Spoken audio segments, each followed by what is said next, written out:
Okay, good evening, everybody. I think there's a few people that have joined us so far. We've just, I guess, you've entered on mute and we've left your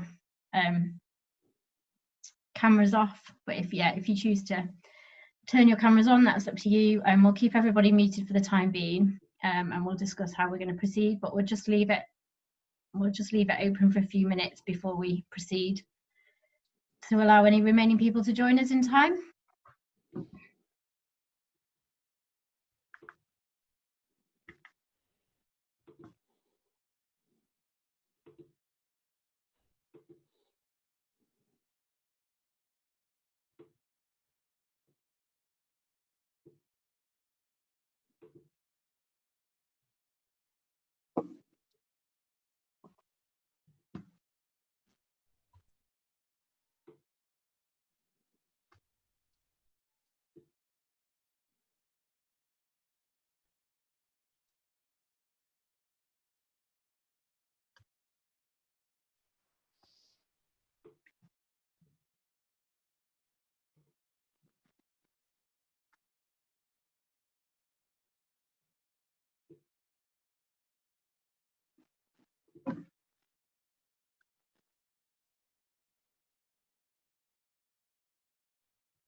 There's no one else in the meeting room as yet, Emma. Okay, we'll just give it till Everyone 5 that was past. there is in.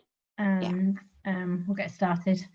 I know there's a few questions that have already been raised by people who aren't on the call, so just check them out. We're expecting a few more.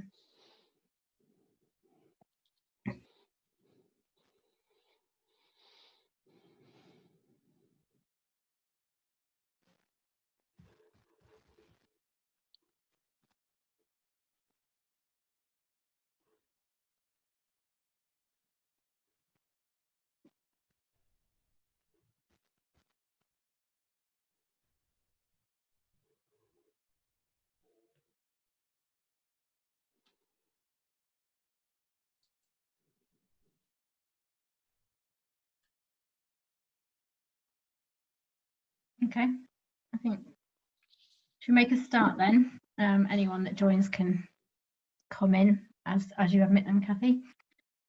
Yeah. Okay, good evening, everybody. We're here kind of this evening to talk about reducing flood risk in the Marygate area. So the section in York on the left bank of the river between Scarborough Bridge and Lendal Bridge. I'm Emma Beaver. I'm the one in the middle without a photo, but this is me who's talking. I'm joined by my colleagues Kathy Stevenson. If you've got your screen open, she'll give you a wave, and Emily Collins. And Emily, give you a wave. Okay.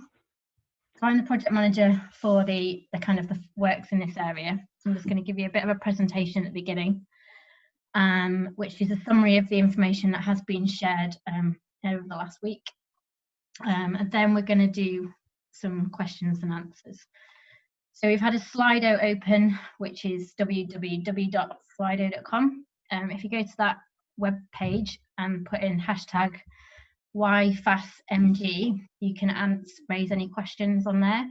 So we have had some questions to date raised, so we'll be able to focus on those. It's just a bit of a log on what other people have asked. So we'll make sure that we record those and share any responses after. Just to make you aware as well, we are recording this. It'll really be the presentation and what I'm saying, the questions and answers, rather than no one being able to see your voices. just a few more entering on the waiting room. So it depends on what you're joining in at, but I just kind of encourage you, if you can really, to go to slido.com now and log in using YFastMG, and we'll just go, it's linked to the presentation, so we can just kind of show how it works and get some details from you.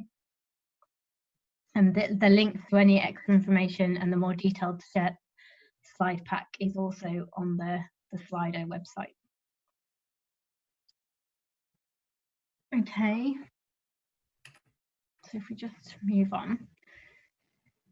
So if any of you are logged into Slido now, you should have a question that comes up on your screen.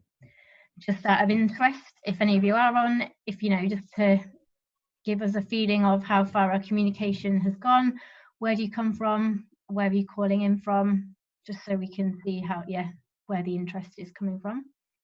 That would be great. Okay, so we've got some interest in all over the city, which is good to see. We've managed to get our details out there, and I think that just highlights how important some of this flood cell is. It's a interesting place, the whole of the city. Okay, so if we just move on to the next slide. So yeah, if throughout the presentation, if you have any questions that come to mind, please just type them into Slido, and Emily at the end will just share a session on those questions. For the meantime, we'll just keep you on mute and come back to that. So we'll go through in this presentation an overview of the problem, the flood risk which we're seeing now, and what we expect to see in the future. The solution, what our proposal is for increasing the defences in this area across the whole flood cell, from Scarborough Bridge across Aylesbury Terrace, Marygate, and to Museum Gardens and Lendal Hill. And then we'll look at we'll focus a little bit more on the Museum Gardens element of it, because that's what we are submitting to planning in the near future. Okay, Emily.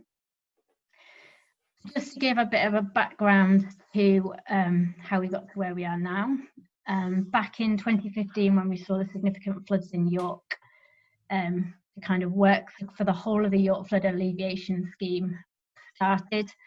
We were giving some funding, and with the aim of better protecting 2,000 properties in York.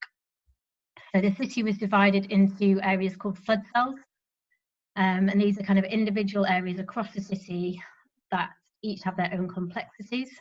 No two flood cells are the same, and we needed to look at them in individual kind of flood cells in order to find the solution for each of those flood cells. So within each of the flood cells, we've had studies to date to get us to this point, and in order to consider what are the current most technical feasible options, what can we do with our spending, legislation and laws, and that's what we're here to present today for this flood cell, which is Scarborough Bridge to Lendal Bridge on the left bank. Okay, so I've got a map of the area that we're talking about here, which is identified. Just going from left to right, from upstream to downstream, you've got the Aylesbury Terrace properties and the bit right adjacent to Scarborough Bridge in blue, which is section 1. In area 2 in green, you've got the Marygate flats and the bottom of the Marygate street with the floodgate. Area 3 is Museum Gardens, and area 4 is Lendal Hill. So the most of 1 to 3 is really the elements that we'll focus on today, and all those flood defences are required in 1, 2 and 3 in order to protect the properties in Aylesbury Terrace and Marygate. Okay. So a bit on the problem then, and why we've considered it important to look at this area. So there are existing defences already, which you may well know about. So you've got flood defence in Aylesbury Terrace, Marygate and Museum Gardens in order to protect the properties at the bottom of Marygate. These were constructed in 1983, following quite significant floods at that time. We have since then had a few occasions on when they've got quite close. So particularly in November 2000, when they came within 50 mil of overtopping at Marygate. And then more recently in 2015, and then this year they got, it was high, but not as high as historically. And what we've generally seen is a trend where peak river levels are increasing in the city of York, and we expect these to increase into the future as well with the effects of climate change. So what we're seeing is the level of protection that's currently offered by these flood defences is falling, and we've been looking at how we can make sure that this doesn't happen. The aim of the project really is to raise the existing defences in order to maintain and improve this continuous line of defence and better protect 57 homes and businesses within this kind of flood zone and area of Marygate. Okay, so the solution and where we've got to today. So as a short kind of summary, we've got two elements. We've got an element in red, which we can do under permitted development, which is around raising the defences at Earlsborough Terrace and around the bottom of Marygate. And then we've got the area in blue highlighted, which is going as part of the planning permission application, which is to raise the existing embankment in Museum Gardens. Looking at this in a little bit more detail, if we're going from upstream to downstream again. So the first line part of the defence is the right adjacent to Scarborough Bridge, where we've got an existing floodgate. So we're working closely with the City of York Council to see how we can alter the floodgate and improve it for cyclists and pedestrians. So the existing floodgate will remove the lip and replace the gate with a higher gate, and then we're investigating further with the council whether any further improvements can be made. Then moving along to Earlsborough Terrace, you've got the existing flood wall already, and then we're looking to raise that through the introduction of glass panels, which are around 1/2 metre, a little less. These will be framed like at Almery Terrace. So on the other side of Scarborough Bridge, in the coming months, there will be glass panels installed there, and the frame and the colour and everything will be linked to whatever you see at Almery Terrace, so kind of a dark grey. So new gates at Earlsborough Terrace as well, with glass panels on top. Then as you move further along, where there's an existing flood wall along the bottom of Marygate, we're looking to raise that as well by, I think it's 6 courses of bricks, and replace the existing pedestrian floodgate. And then at the bottom of Marygate Road, there is a vehicular floodgate which rises from the ground, and we'll do some works to that so that we can install demountables on top of that in a flood. And these will be stored in a container on the dry side of the defence. And the container is one element that will also be included in the planning application. Then moving along, so the elements that I've talked about in the last few minutes are parts which are all required in order to reduce the flood risk to properties around Marygate. And then at Lendal Hill, we have to look at these slightly separately, and these are included as part of our citywide property flood resilience programme and are covered within that project. Okay, so to date then I've talked about the wider flood zone, and then in terms of the Museum Gardens elements, this is what we're putting in for planning permission, so I'm just going to go into a bit more detail on that. So Museum Gardens, we've got people obviously from all over the city that have dialed in, but what we've highlighted is obviously it's a very public open space which everybody uses. The works itself and the embankment are within an area of the scheduled monument. It's next to the Hospitium, which is a Grade 2 star listed building. The gardens itself are also registered. Last summer when we did some engagement, we it was kind of highlighted the importance of the true service tree. We've got archaeological factors that we've had to consider, and also there's the other trees around the toe of the existing embankment. So these are really just, you know, the many constraints and challenges and opportunities really that we've considered in our design and our proposals for this space. Okay, so there's a brief summary.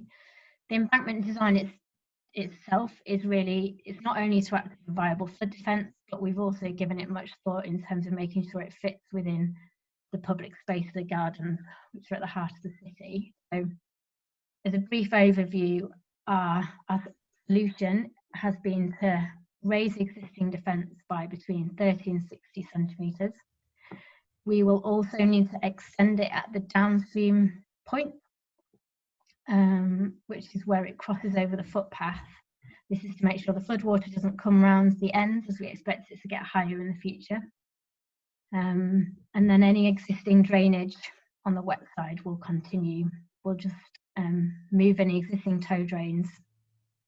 There is a little pump station in the middle, which drains by gravity, and that will continue to be in place. We're not going to do any works to that. This is really what was presented to the public last summer, and we had some feedback on, particularly, like we said, the service tree. I'm just going to go into a bit more detail on the next slide about how we've taken them concerns forward. So we've worked over the last 6 to 12 months closely with the York Museum Trust, the City of York Council and Historic England to see how we could develop the initial design to make sure it works around some more of the constraints. So what we've ended up, the change in the revised solutions are mainly focused around introducing a section of 25 metres of terracing on the dry side of the embankment, so between the service tree, which is just on the left of your screen, and the hospitium. So you've got this 25 metre section of terracing. This really enables the service tree to be retained, which is good, and also works around the other constraints that we're challenged with. So it's quite a restricted area. Obviously, we don't want to impact on the hospitium. Also, any archaeological constraints around that area as well. We've also built in a small section of terracing right at the downstream end where we're extending it as well, just at the dry side, looking into the storytelling area. So moving on to give a bit more detail of what that looks like. You've got the visualization at the top of what that trying to show what that dry side terracing looks like. So you've got these, they're about 1 metre wide horizontally, vertically around just over ½ metre step. And then we've worked with the head gardener at York Museum Trust to come up with a planting regime and the landscape plan. So keeping it very kind of informal, with some planting within the actual terracing. And the idea is that it gives this seasonal show throughout the year. So it's very much a kind of opportunity to introduce something new into the gardens that fits with the rest of it. Okay. And then just looking at some of the other elements of it then, of the design. So this section just gives a demonstration of how the increase in the height of the embankment, which is about 30 to 60 centimetres, then if we need to keep the 1 in 3 slopes on either side. So working with our partners, they felt that it was appropriate to bring the toe, so the bottom of the embankment, further to the river. So the dark brown bit just shows that change really, of where the new bit of the bottom of the embankment will be. So we very much need to keep the existing gradient of the embankment for safety reasons and also for visual aspects to make sure that the embankment fits within the setting of the gardens. So that just gives you a bit of visualization of what that will look like. So what the revised solution means for the context of the other trees is that Unfortunately, there are still a number of trees that need to be removed. We've got a maximum at the moment of 15. So with our partners, it was felt that, who are the Historic England, the Council and the York Museum Trust, that the priority must be focused on the true service tree, which is where we've had the revised terracing solution introduced. Unfortunately, by adding the terracing solution, we can retain the service tree, but there is an impact on some other trees on the dry side. So they are just, you've got kind of one highlighted in red, a red blob in the middle of the terracing right now. That one will have to be removed to enable the terracing to be put in place. And then the two trees in amber or orange are just hopefully one small enough that we might be able to translocate it, and the other one we are proposing to do some investigation of the roots to give us certainty on whether it needs to be removed or not. Okay, if we move on to look at the wet side of the embankment, and what that means for the remaining trees. So we've reviewed kind of the requirement to remove the trees or not based on the feedback that we had last summer. And with our partners, we've managed to find a solution for the service tree, but for the rest of them, there isn't a revised solution. Historically, we'd looked at alternatives, and it was still felt that taking the tow out to the river was the better solution in terms of the constraints of archaeology, aesthetics, and other reasons. So the reason really is a bit of a background on why we need to remove the trees. So what we've tried to demonstrate on this image here is where approximately where that new toe will be, which is the dotted line, just Emily's showing you with the arrow. So the new footprint is very much either kind of at least half of the root area, and the trunks would be taken up by the new embankment. In order to construct the embankment, we have to dig down. So we're going to dig through a lot of those tree roots and unavoidably damage those in the condition of the tree. We've also got the weight of the new embankment on those tree roots and the long-term health and the safety of those trees we need to make sure. So that's what we've tried to demonstrate in the image. So the red ones are very much what needs to be taken out in terms of where their roots are, where we need to work. And then there's one at the upstream end, which we are hoping we'll look at, see whether we can relocate it elsewhere. And then there's one at the downstream end where it's quite a big tree, and we need to just look to see exactly where its roots are through further investigation. But yeah, the 12 on the wet side is very much a worst case scenario. So moving on. So yeah, clearly we want to try and avoid tree loss where possible, but where we do need to remove the trees, we will replant 5 for every one we remove. So what we're looking to do, and we've worked closely with the gardener within Museum Gardens, is we think we can plant around 15 to 20 trees within the actual gardens themselves.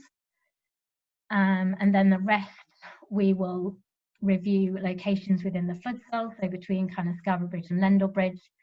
And then after that, we have a tree strategy for the York Flood Alleviation Scheme, and we will provide the trees there to look at wider locations across the city.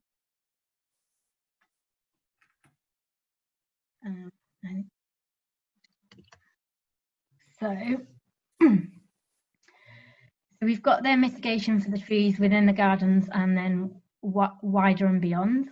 And then part of the rest of our works, we've got landscaping plans in place. So we're working really close with the York Museum Trust, and they're seeing it as very much an opportunity to kind of enhance this area of the gardens, particularly on the wet side. And these are just examples really of the kind of species which the gardener is working with us to plant after our works.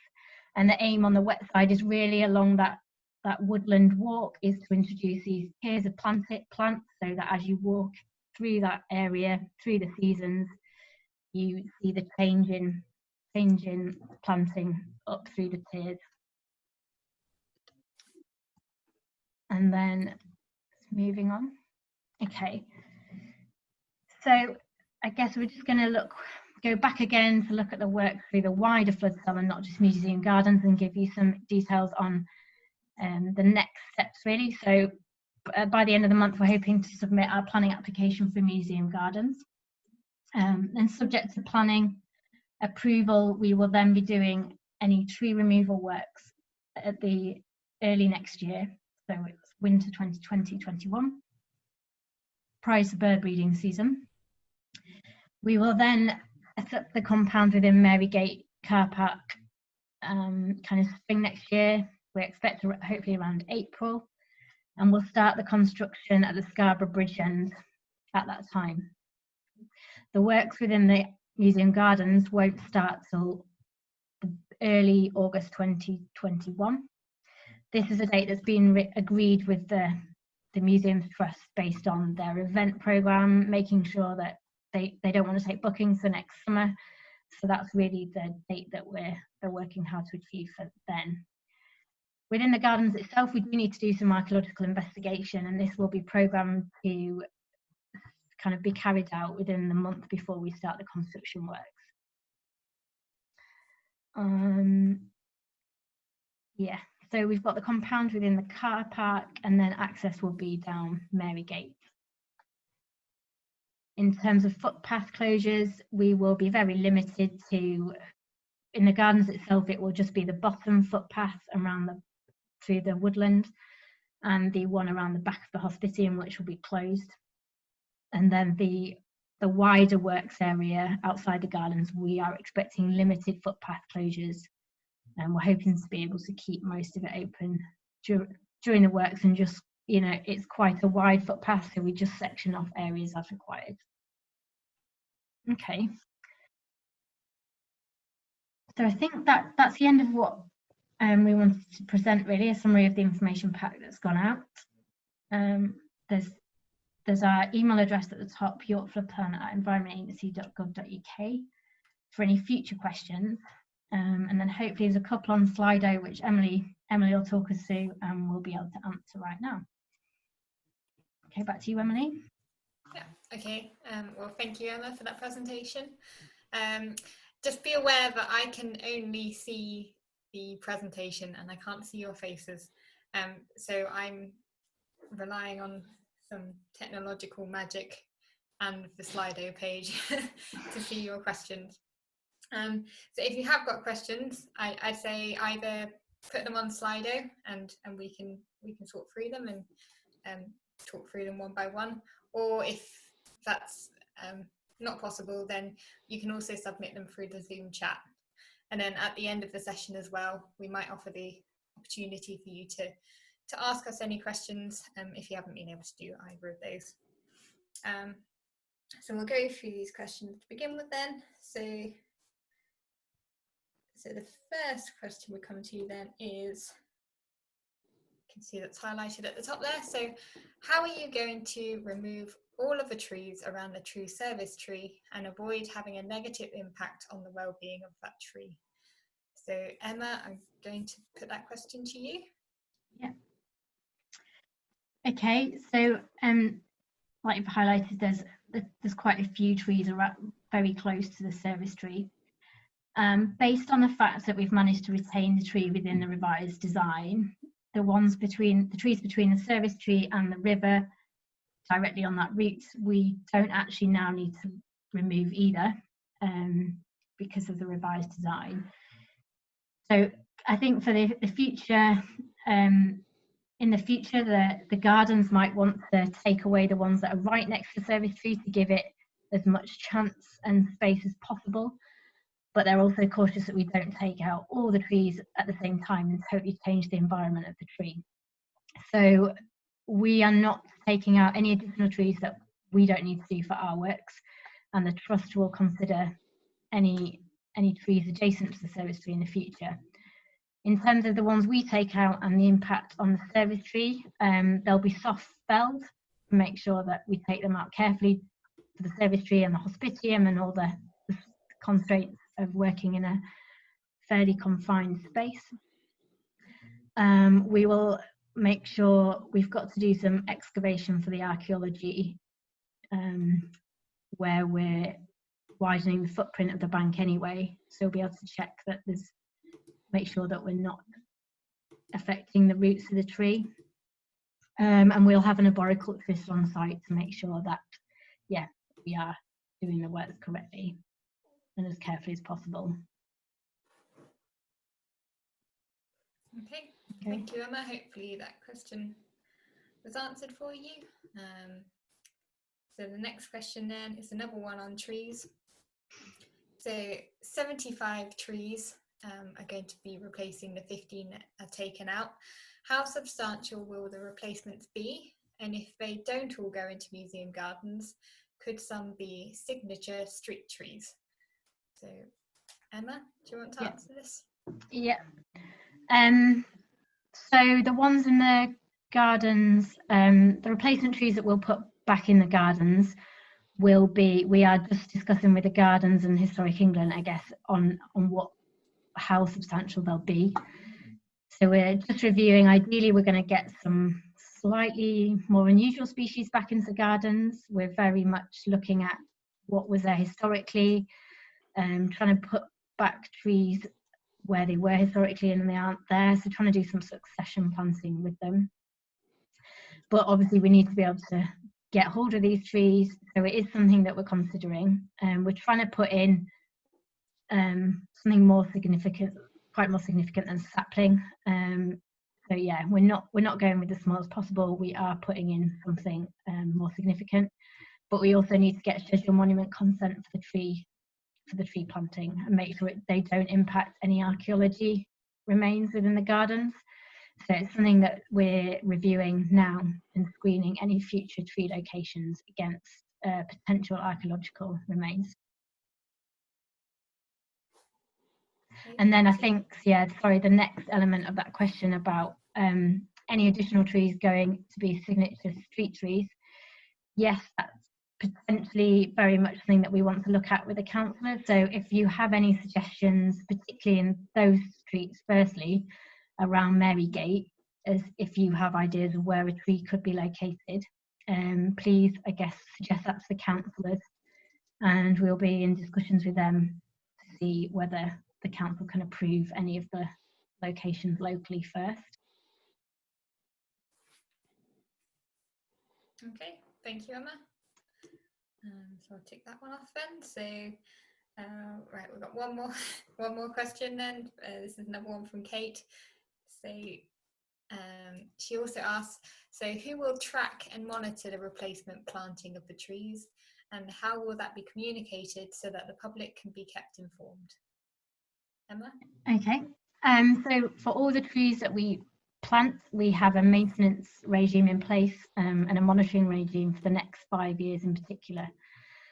Each tree that we planted will be fenced off and protected and then yet monitored.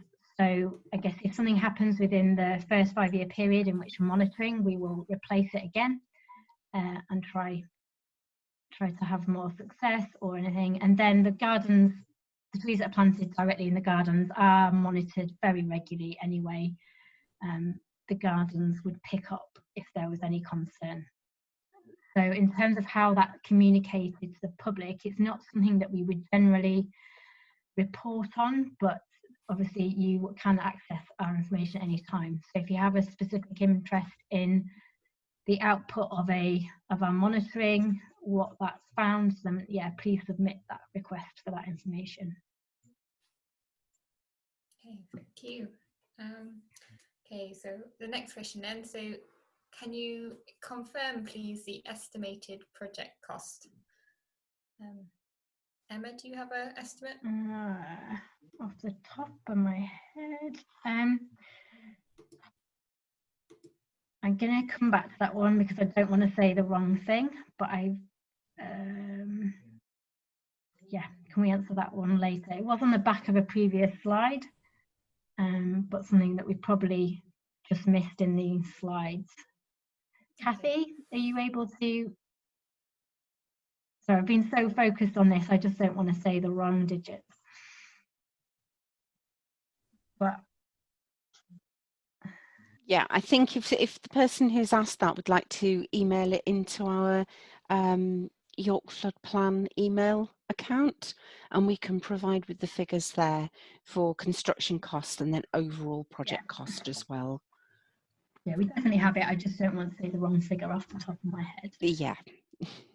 Yeah. We'll be recording all of the answers to these questions anyway, and any questions which aren't answered, we'll try and answer them, and then we'll put it in a summary document which we'll share after this event, either on our website and social media, so that will be available. So I'll just put that on to the side for now. So next question then, have you considered replacing the gate near Scarborough Bridge with a ramp over the wall, like on the other side of the railway line? Emma? Yeah, I'm just trying to think of what the other side of the railway line looks like. We've looked at many things in this location recently with the council, and you're quite constrained on the wet side of the wall because of the space you've got and the constraints around that, the heritage aspects of the railings, the existing ramps and the space. So something, I'm assuming what you're meaning, a ramp like down by the post office maybe. Again, that would be, you haven't got the space really to create that flood wall at the height at that location and then get back down to the river. But there are many conversations ongoing about how we can improve it. All right, thank you. So we've got no more questions on Slido. Kathy, are there any in the Zoom chat?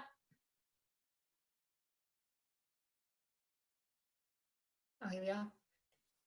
Peter says, thank you for saving the true service tree. If trees were listed, it would be at least a grade 2 listed tree. And he I think appreciates the terracing too. good. I think that was very much how it was felt, is that the true service tree, because it had been there such a long time, it really did form part of the heritage aspects of the gardens. Yeah. All right. Thank you. I mean, I think. Oh, Kathy. No, I was just saying, I think that's it. I copied Maribel Clark's question over about replacing the gate near Scarborough Bridge over. So I think that was the only one from the chat. Thank you. So I don't know if anyone would like to use the Zoom function to wave your hand if you'd like to ask a question at all, using your microphone, and we can unmute you. Kathy, I'm relying on you to see who's waving their hands if they are.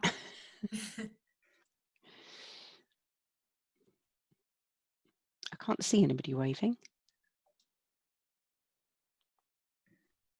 All happy? Yep. Okay. Right then. Okay. If there's no more questions, we'll take on the questions that we've had. We will be providing a recording of this, and like we said, providing a frequently asked questions to go online, so we can send out details of where that is for any future reference.